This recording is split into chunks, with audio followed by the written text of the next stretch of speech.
Throughout the years, numerous video games have left their mark on history, but as time goes on, different series rise and fall, which results in some franchises fading into obscurity. Fortunately, it's become quite common for a company to reboot or continue an older series that many may have forgotten about. In 2009, that was the case with Punch-Out! This critically acclaimed title demonstrated that the toughest challenges are worth accomplishing. And as a game buried within the Nintendo Wii's vast library, it proved that a revived game doesn't need to conform to modern conventions in order to be deemed as one of the console's all-time greatest hits. It's time to enter the ring and complete Punch-Out!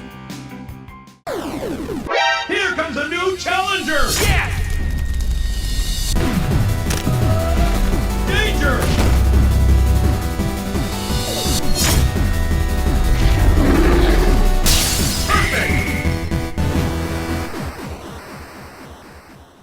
Welcome back to a brand new episode of The Completionist, where we don't just beat the games, we complete them. Today, my goal is to complete Punch-Out! For the Wii. This remake, or rather this reimagining, or sequel, or whatever you really want to call it, is a game known both for its simplicity and difficulty. Let's get on in there!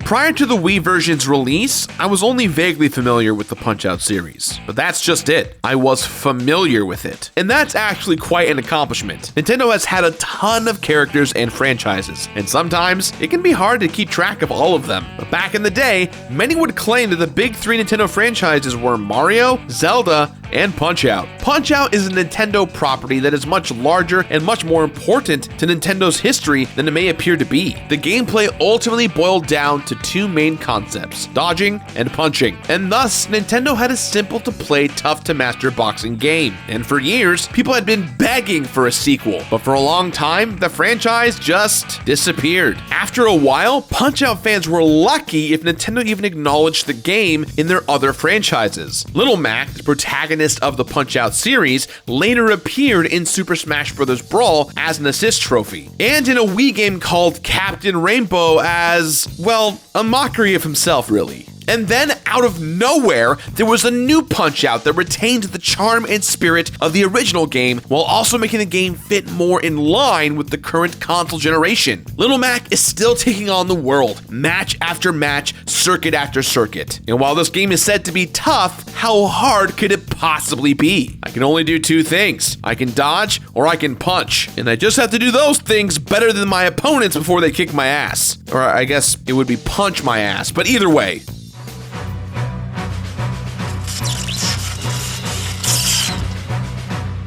While Punch-Out! Is simplistic in nature, it doesn't take long for this game to become incredibly difficult. And while there are a lot of tough challenges in this game, I've realized that the game's toughest challenges are the ones that feel the most rewarding. The more I played this game, the more I realized that this game isn't your typical boxing game. Punch-Out! Is actually less like a boxing game and more like a reaction-based puzzle game. But since this game is supposed to stay true to its roots, it's fascinating to see how this game didn't skip a beat with how closely it resembles its NES predecessor. There aren't any complex controls or loose movements here. The game utilizes its simplistic gameplay mechanics and 3-button gameplay formula to its advantage, and the game shines as a result. But the gameplay is more than just simple. It's rewarding. Dodging and counterpunching may be the game's two big mechanics, and taking down a boxer feels good on its own. But if you really want to feel a sense of satisfaction, you can try and jab a boxer in just the right spot for one of the game's almighty star punches. Star punches are mainly stronger variations of regular punches, but getting a star is no joke. They take precise timing to obtain. If you get one of these bad boys, then you earned it. And even more so, if you use a star punch at just the right moment, you can score a TKO right on the spot. But the thing is, if you get hit even once while you have a star, you will immediately lose it. So, if you're able to TKO one of your opponents because of a star punch, then you truly feel rewarded. You saw the opponent's weakness. You took the risk. You landed the hit, and you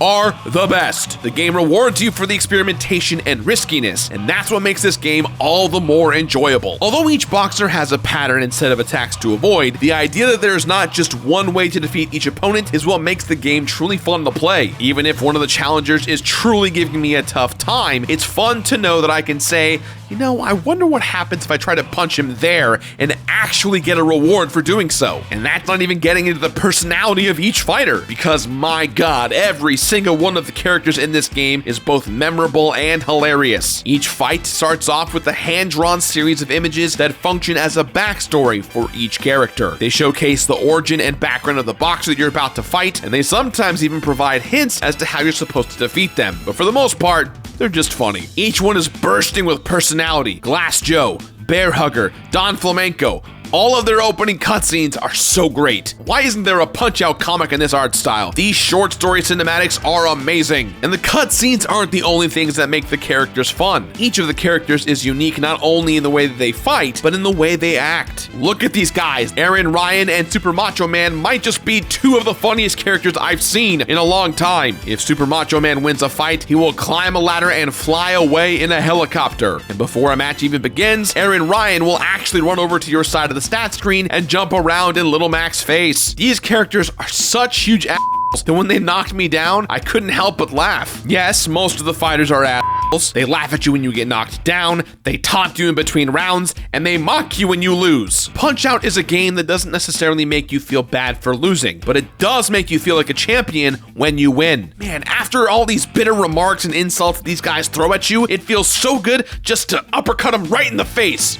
Yeah, that's what you get. Each opponent was so fun and memorable that I was excited to see who I'd fight next. And what's more interesting is that, with the exception of Disco Kid, all of these characters came from previous Punch-Out games. And these characters were all given new life here in the Wii version. And at the same time, they all retain their NES animations and quirks as well. For example, when you knock down Glass Joe, his chest and waist do a wiggle animation before he falls down. This is a direct reference to the NES game where he performs that same animation. And other characters such as Piston Hondo and Bald Bull went from being relatively generic boxers to dedicated fierce fighters. And need I again remind you how well Next Level Games recreated Aaron Ryan and Super Macho Man? Even Doc Lewis went from being a pretty standard coach to a lovable icon. Whether you're winning or losing, every character in this game is just so creative with their attacks and humorous with their dialogue. This game actually makes me enjoy losing. I may not know every single reference this game is making, but I know that there are a ton of them. If I'm enjoying the game this much with my limited Punch-Out knowledge, then I can see why longtime fans are absolutely in love with this game. And honestly, I think the modernization of these characters is also what makes this game so appealing. Yeah, Next Level Games could have focused more on newer characters or even tried to make the characters more realistic at the time, but they didn't. The cartoonish nature of the game definitely lends itself well to creating a wonderful blend of nostalgic homages and modern humor. But for as fun and silly as this game can be, it also knows when to take itself more seriously, and that is no more present in the case of the game's champion,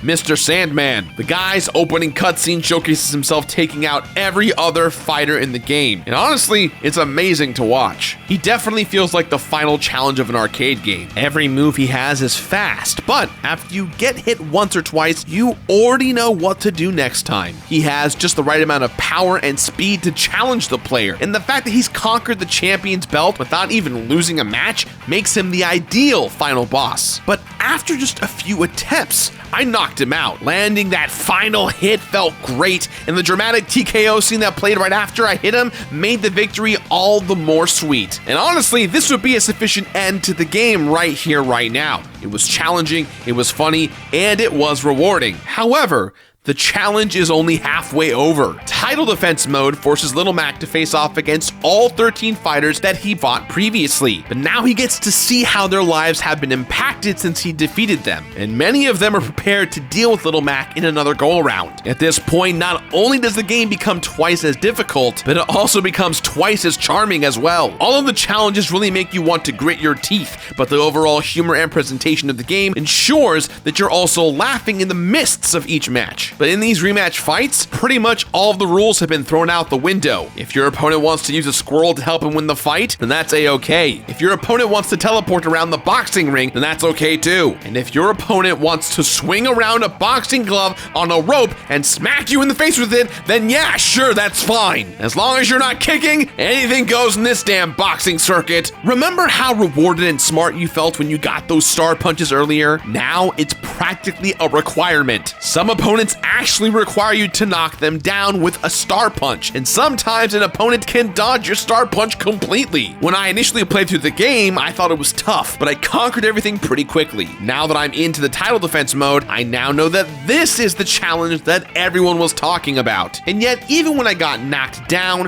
when I lost, and even when opponents laughed in my face, I never felt like I couldn't beat them. I never felt the need to give up. I knew I could do it. And now I need to do the same thing to Mr. Sandman. This belt is mine, I earned it, and I plan to keep it. No pain. No pain. All gain. Rain. Spain. Was mainly on the plane. Pygmalion. It's a good show. Let's go Broadway. Off Broadway. On Broadway. On Dasher. On Prancer. You gotta see what's underneath the underneath. Because you understand, eventually you want to get to the point where you see that chocolate is a flower. Because it comes from a plant. And plants are flowers. You understand the connections to be made? Make the connection. Reach out and touch somebody. Touch somebody, kid. Touch somebody, kid.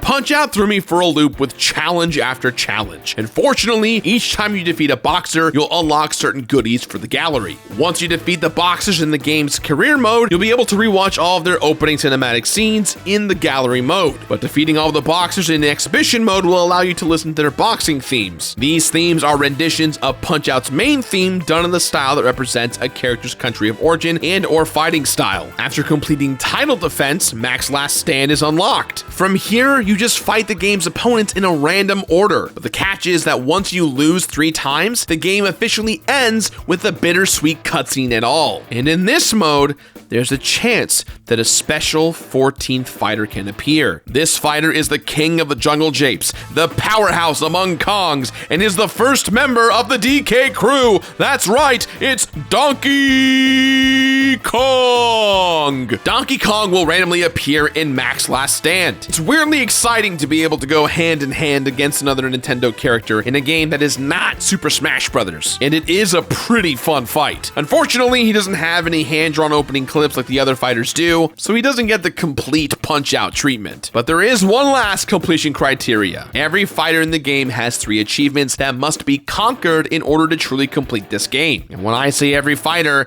I mean every fighter in their base form and title defense forms, and even Donkey Kong. Therefore, that's 27 battles with 3 achievements in each. And these achievements are no joke. In fact, they make the rest of the game feel like a joke.